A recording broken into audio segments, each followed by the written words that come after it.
So all of that has really buffered me from sort of the disillusionment that I think a lot of writers face when the dream comes true and it doesn't live up to what they imagined it would be. I always imagined it would be kind of bleak and a grind and a royal pain in the ass sometimes, and that the publishing world would infuriate me and drive me bonkers, just like the gallery art world infuriated my dad.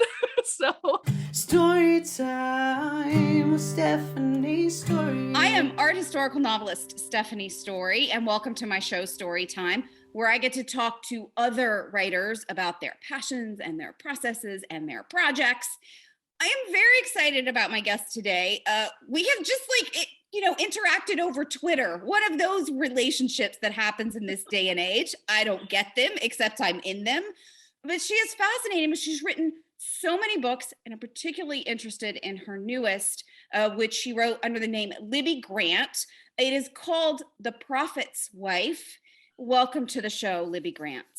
thank you so much for having me. It's great to be here. It is fantastic to have you. You have written so many books, which we're going to talk about. But before we get into that, this coming from this person who writes so slowly and writes so few, I'm so enamored with this. But before we get to that, your newest book is called The Prophet's Wife. It is historical fiction, which is my love. Yes. So please tell my viewers at home about The Prophet's Wife. Just tell us about the plot, and then we'll get into more questions about it. Well, The Prophet's Wife is a historical novel that takes on the founding of the Latter-day Saint religion, so the very first 19 years of the church. And it's all seen through the perspective of Emma Hale Smith, who was the first and only legal wife of Joseph Smith, the guy who founded the religion. Okay, this is a huge area of the world. Mormonism, it is, the Church of Latter-day Saints, there's so much written about it. There's so many, it is so fascinating to me, number one, that you picked the perspective of Joseph Smith's, as you said, only legal wife, his first wife. He brings on other wives during the course of this novel. And yes, he does. What got you interested in this story? Where did this come from? Well, I grew up Mormon. I was raised in a Latter-day Saint family. So, and my family's roots go back all the way to the setting of this book, to the founding of the church. So I got interested in it that way. I kind of grew up with the church's representation of this history. And then as I got a little bit older and I kind of realized that I'm just not into any religion, it's just not for me. I still was curious about the founding of the church and that particular history. So I started studying it again from the perspective of somebody who had left the faith, but still knew a lot about the culture of Mormonism. So that's how I got the idea for it. And yeah, I've known for years. It was like 7 years in the making. All the research I did for this book, I was like, I really want to write this story. I just have to find the right approach to it and the right time frame and everything. So yeah, it finally came together in this book, and I'm very excited about it. When you were thinking of, okay, I really want to write this story, was it just the general idea of you wanted to write the story of the early days of the church and the founding of the religion? Or were you really interested in her story? Like which came first in that? Do you know what I mean? Like, was it a particular attachment to her, or was it an attachment to the history in general? Initially, it was an attachment to the history in general. And in particular, I really wanted to explore the question of who was Joseph Smith as a person, not as this religious icon or this important figure in the cultural history of Mormonism, but who was he just as a man? That was what I really wanted to explore. And then the more I studied it, the more I realized it would be a story that was best conceptualized from Emma's perspective. She was the person who was closest to him, who kind of knew all the parts of him, including the very human part that I wanted to really get into with this narrative. And I also found her personal story so interesting, and it had so many important emotional events in it. She lost a lot of children. She had to flee for her life on a couple of different occasions when Joseph didn't necessarily have to. And I just thought her perspective would be a really exciting one to carry that story through. So that's why I settled on her. I'm glad I did. It really feels like the right way to do that sort of character study of Joseph.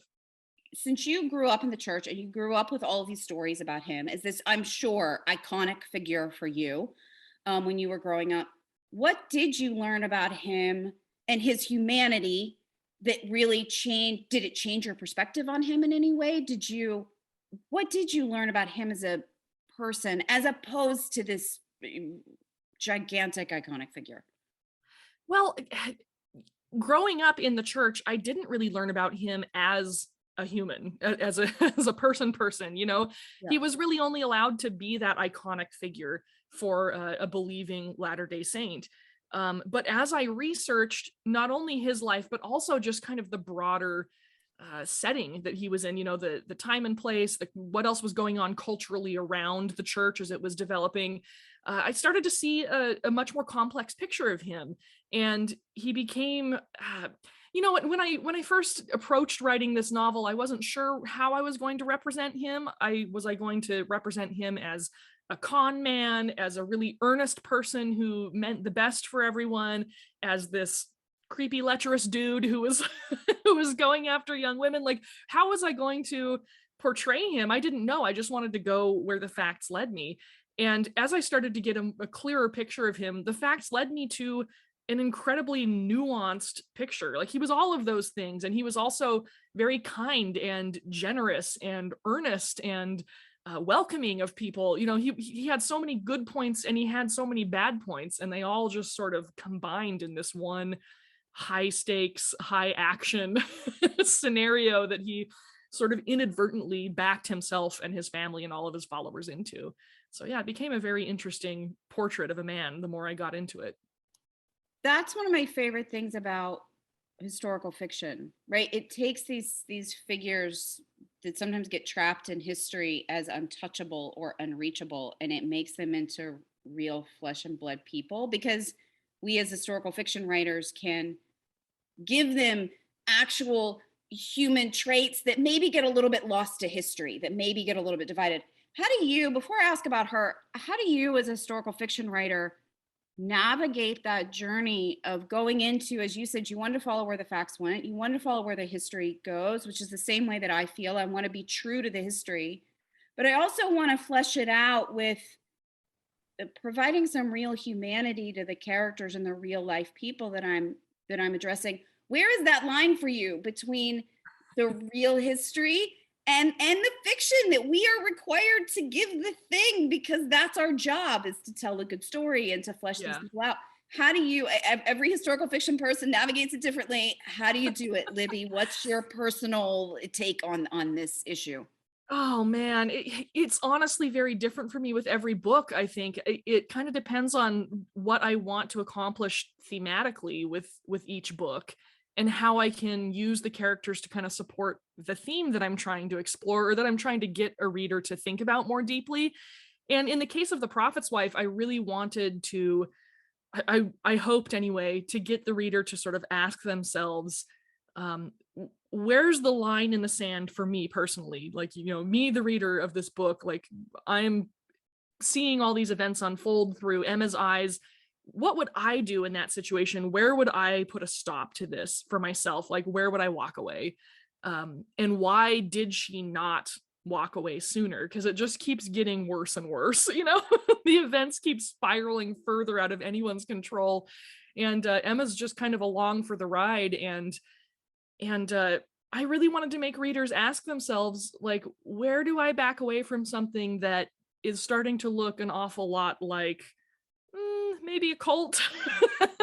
You know, we have some of that stuff going around in our country right now. We've got a lot of interesting, shall we say, movements based on a lot of misinformation that people feel very passionate about and are very emotionally attached to. And I thought it was kind of worth exploring that question right now, given our current cultural situation. Like, you know, where do you stop things? So in terms of how do I do that with my characters, it really depends on, you know, what overall message I'm trying to put into the book. And in this case, I just kind of let Emma and Joseph feel very out of control and lost, and like they're swept along on this rapid current, because they were. And I feel like, you know, many of us probably feel the same way, given some of the things going on in our country right now. We live in a wild world. We live in a wild world, Libby. I agree. We are all swept along a current that we have no control over. Okay, but did you figure it out? Because I was going to ask that earlier in the conference. Like, This is what I've been thinking about. So all this stuff you already mentioned, she's got to sort of flee for her life when Joseph doesn't have to. He brings in other wives. He's like, no, you're not the only one. We're going to welcome other women into our marriage. Why did you figure out, why does she stay as like, why does she, what is it? Did you figure it out? Did you start to understand why she stuck around?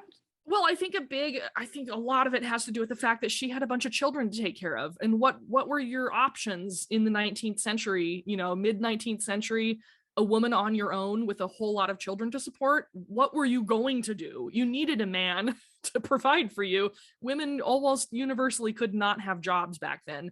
And if they could, they probably didn't pay enough to take care of children on. So she was dedicated to her kids. Like, she had to make this work.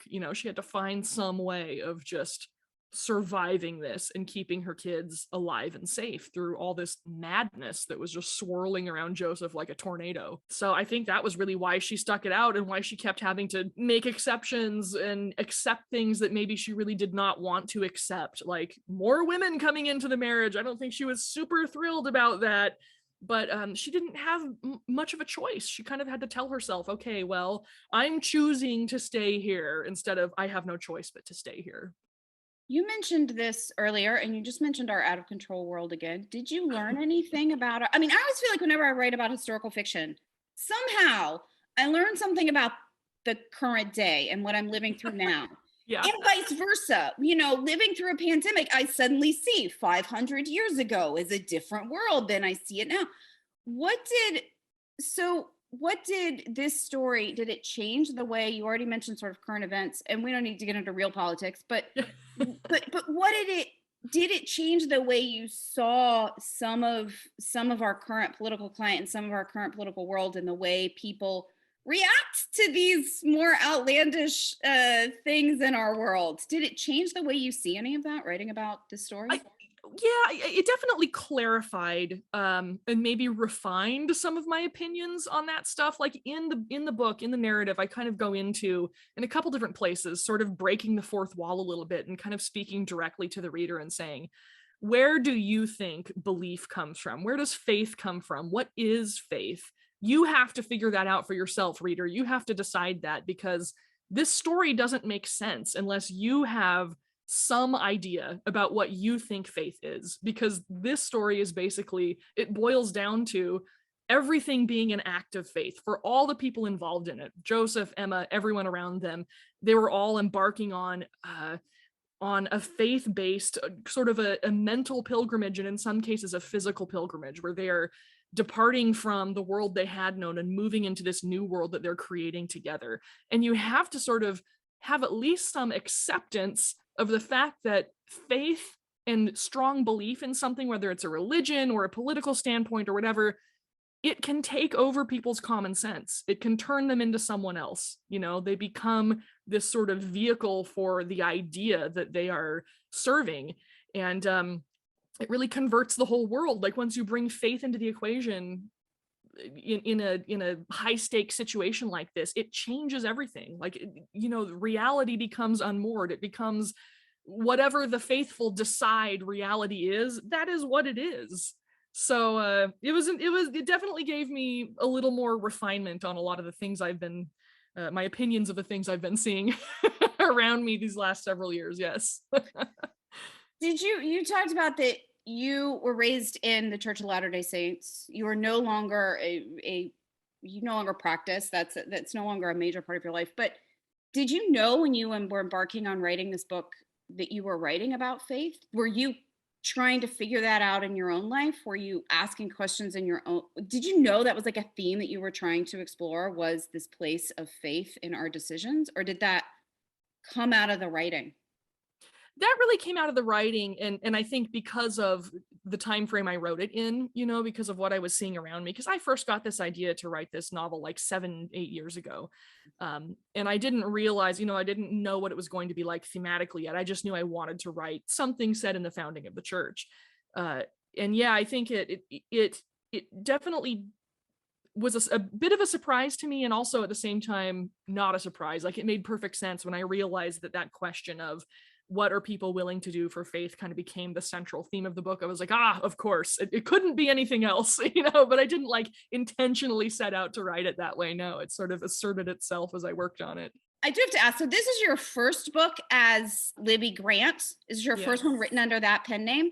You have written lots of other books under other pen names, including Libby Hawker is like the most prolific one that I've seen. Why the different pen names? What does that do for you as a writer? Do you have some division in your head between them? Like, what is happening right now? Yeah, well, I started, so Libbie Grant is my real name. And I started out writing under pen names because I felt like my work wasn't where I wanted it to be yet. It was getting there, but I didn't want to put my real name on it yet. And then I do one pen name, Olivia Hawker, is exclusively for Lake Union Publishing, and I do that for them like as an exclusive thing. So that's why that's under a separate pen name. Okay.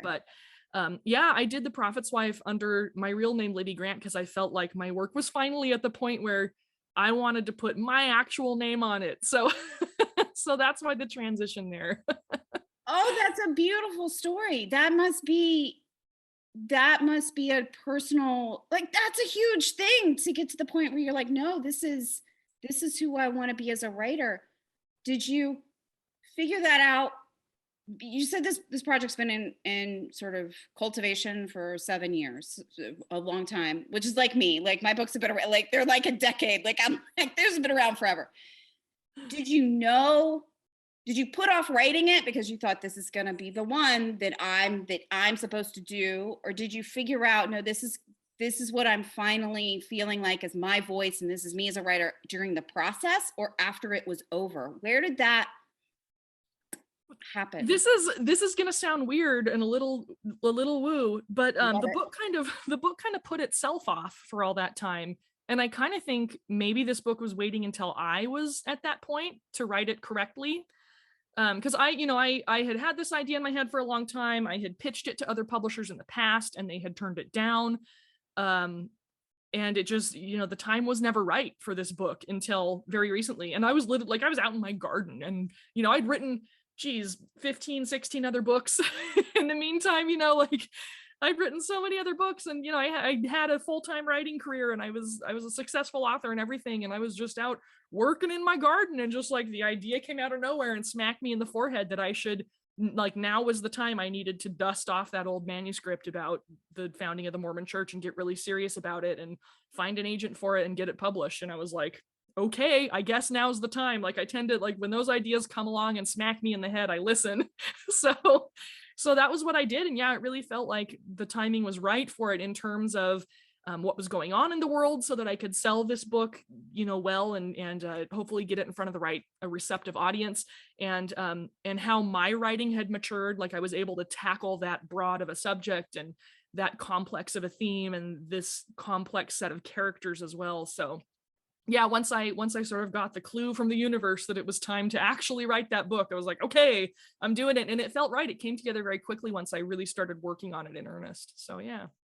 Like, I have all my old books in filing cabinets. Like, I was too freaked out to publish them before I thought I was ready. So I have books and books. I have all the books that you publish. They're just in filing cabinets. They're just hidden away so no one else can read them. But you put them out into the world and you learned publicly. And I think that deserves a lot of credit for being able to put yourself out there and to build this big career when you still feel like you're in the process, instead of me ducking under a table with them all, right? Well, thank you. No, but are you glad that you did that you put them out and you got reader feed, that you did that whole 15 book process before you now feel like, okay, this is who I am. This is my voice as a writer. This is it.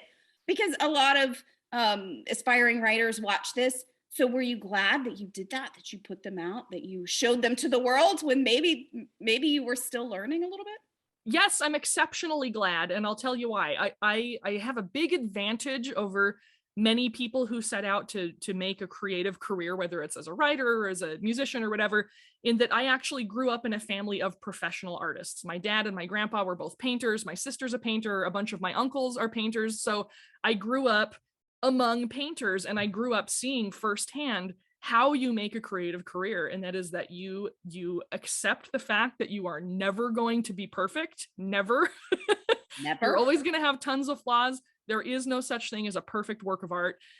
You accept the fact that a lot of what you do is going to be garbage, and a lot of it's going to fail, and you do it anyway. You just do it. I think it's the best way to learn, is to just put it out there, do the best you can with every work, but also accept that you are never going to create perfection, and you just keep forging forward, and everything you do is another little stepping stone you've laid down that moves you forward, a couple more inches, and you just keep moving forward by inches. And that's how you create a creative career. If you wait around until it feels like it's perfect, until you feel like you have matured enough, you have all these years behind you with no work out there to show for it. And if you've got it in a drawer, at least you can pull it out and dust it off and publish it now, which is great. So like, the work is not wasted, but also I value my early books. I value the time I spent learning how to self-publish, learning how to navigate the publishing industry, learning how to have a hybrid career where I'm doing both self-publishing and traditional publishing. All of that stuff has made me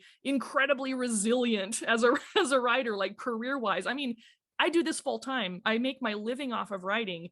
And a large part of that is because I didn't sit around saying, oh, I'm not ready yet, I'm not perfect yet. I just said, good enough for government work, and shoved it out the door and just built off of that. You write a lot, because you have another book coming out later this year. You're very fast. I am not. What is your process on that? Like, do you like this book, though, took 7 years. Like you sort of came back to it, and you would squirrel around with it, and it would come back in your head, I'm sure, and you'd noodle with it and whatever. But a lot of times you seem to write pretty quickly. You were so eloquent about that answer. So what about being as prolific as you are? How has that served you creatively to put out a project and move on? And what is your process? Are you writing, are you in development on one, writing one, and in post on one? Are you totally one project? Like, what's your process, and how has it served you creatively? Yeah, so a big part of, having the career I have had, where I just started shoving stuff out the door and finding whatever way I could to make a living off my writing, that really taught me how to be conscious of a production schedule and work ethic. So yeah, and purely just for survival reasons. Like I, especially in the early years of doing it full time, like the first 3 or 4 years I was writing for a living, I had to write a truly insane amount of books under a multitude of pen names just to keep my bills kind of paid, right? Like I was just struggling to keep my head above the water, and it meant I was writing a lot of stuff very quickly and getting very comfortable with the idea of nothing being perfect. So I trained myself early on to just write fast and write as well as I could, as quickly as I could. And it's a very valuable skill, because now I can, like, I just turned in a proposal to one of my publishers for my next book. And I was like, I can have this finished. Like, here's the outline, here's the story, here's what's going to happen. I will deliver this manuscript in 4 months after I signed the contract. And my agent was like, you can write this book in 4 months? I was like, yeah, easy peasy. And she was like, wow. And I was like, well, that's the benefit of having lurked around in the dark corners of the publishing industry for years, like, writing, self-publishing, all this stuff, and ghostwriting and doing whatever I had to do to pay the bills. Like, I know exactly how long it takes me to finish a manuscript. So it's a very valuable skill to have business-wise. But I wasn't always this fast. Of course, my first 2 books each took me 2 years to write, because I was early on, when you're first learning how to write your first few books, you're juggling so many different skills, and it's exhausting, and it's a lot. Like, seriously, you've got to figure out pacing and dialogue that sounds natural, and how to do a character arc, and there's so much stuff. And the more you do it, the more instinctive all those things become. You don't have to stop and think about them as much. So after you write your first book, your second book is like this much faster by like a couple weeks, and then your third book is like 6 weeks faster, and your fourth book is 3 months faster, and it just kind of starts snowballing as you gather all these skills around you, and you no longer have to think about it. Because remember, when you first learned how to tie your shoes or ride a bike, you were terrible at those things, right? Terrible, like absolutely awful. And you had to stop and think about crossing the laces over and making the loop and pushing it through and walk yourself through all those steps. And now you do it without even thinking. And it's the same way with writing books. The more you do it, eventually you get to the point where you're like, yeah, I got this. And you write a great book in 4 months. So That's amazing. It comes together, trust in the process, and just keep practicing. And the more you practice, the more you accumulate these skills. And before you know it, you can write 2 books in a year like I do and have 2 books come out in the same year. You grew up in a family of artists. So you sort of knew what the artistic life was going to look like, which I agree is an enormous value. I grew up in a family of like business people and accountants. I didn't have any clue what this would look like. But does the writing life and the noveling life look like how you imagined it? Or have there been things that have been surprising for you? Or did you sort of know what it was going to look like because of, or is it both? Is it some of both? I think I had very realistic expectations for it going in because of my family, because of how I grew up. You know, I grew up knowing I was going to have to do a lot of commercial stuff that I didn't necessarily want to do because I saw my dad doing that with his paintings. You know, he loved painting in a particular style, but what sold was this other style. So 9 times out of 10, he was painting the stuff he didn't really want to paint. And then sometimes he would paint what he really loved, you know? So I grew up seeing that and expecting that my writing career was going to have to be the same way. I was going to have to write a bunch of stuff that wasn't my jam, and I was just going to do it anyway because it paid the bills. And indeed, that is what I have done for most of my career so far. And yeah, you know, knowing that going in, knowing that it was going to be a lot of grind, that it was going to become my job instead of my passion, and you know, I was going to have all the same feelings about that you have about any job that you don't love. You know, so all of that has really buffered me from sort of the disillusionment that I think a lot of writers face when the dream comes true and it doesn't live up to what they imagined it would be. I always imagined it would be kind of bleak and a grind and a royal pain in the ass sometimes, and that the publishing world would infuriate me and drive me bonkers, just like the gallery art world infuriated my dad. So all that prepared me very well for it, and I've rolled with the punches remarkably well. I mean, I've still had my frustrations for sure.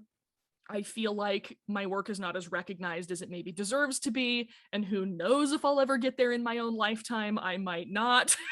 But you know, the very fact that I might not achieve what I feel like I could achieve in my own lifetime is also something that I'm prepared for by having grown up with artists. So yeah, I mean, I take it all, it's kind of water off a duck's back for me most of the time. Sometimes I'll have some frustrations and I'll spend like a day being really ticked off about it. And then, you know, the very next day I have left that behind me and I'm already emailing my agent about our strategy for my next book or whatever. So I get very business minded about it, which is a good thing, a good mindset to be in for this career for sure. So why, when you knew when you were a kid, it was going to be bleak, to use your term, which I love because that is the reality of it sometimes. Yeah. You were prepared for all of this. Why? What is it about writing, or was it about historical fiction, or what is it about being a novelist? Why do you still do it? Well, it's still super fun. I mean, my worst day as a writer beats the hell out of my best day at any previous day job I've ever had. You know, it's fun. Like, just because it is a grind and it's my job and I'm like, like, you know, half the time with my writing, like this is the thing with me. I get about 20% into any book I'm working on and I hate it. And I hate that book for the rest of the time I'm working on it. Like, I want to do anything other than write that book, but then I have to because it's my job. So like, even though I definitely hit that point with almost every single book I write, I still like, it's still more fun than anything else. It's super fun. I make up fake stories for a living. Like, who wouldn't want to do that? It's great. It's super cool. Story time with Stephanie Storey. Story time virtually. We've got time and plenty of stories, talking stories in a novel way. Story time with Stephanie Storey.